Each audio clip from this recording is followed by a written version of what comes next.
Magandang umaga mga kaibigan, nandito tayo ngayon sa Nueva Ecija Extension, Bagubantay, Ramon Magsaysay. At ating titikman ang pinagmamalaki na pares or Mami Overload dito kay Nanay Lanis Pares Mami's Overload. Let's go! Yan ang hanap nila? Aling ngayon na daw? Si Aling Lani lang dito eh.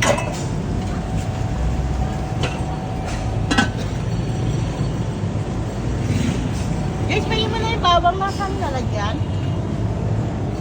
At bukod sa pares at mami, meron din silang sisig rice na homemade po nila yan. Sila mismo ang gumawa, kaya matitikman nyo ang sulit at manilamnam na gawang kapangpangang sisig.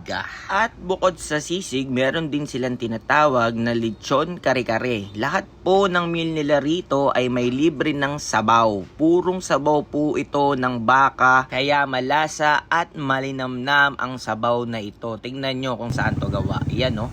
Kitang-kita nyo po mga kaibigan na punong-puno ng baka yan, buto-buto ng baka, katas ng baka yan mga kaibigan. Kaya ano pa ang iniintay nyo? Tara at ating tigman. Let's go! Good morning guys! Kain tayo ng Mami Overload. Grabe yung sabaw. Kitang-kita nyo, may chicharong bulaklak po.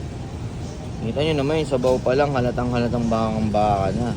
With egg pa yan guys. So, tara po trip.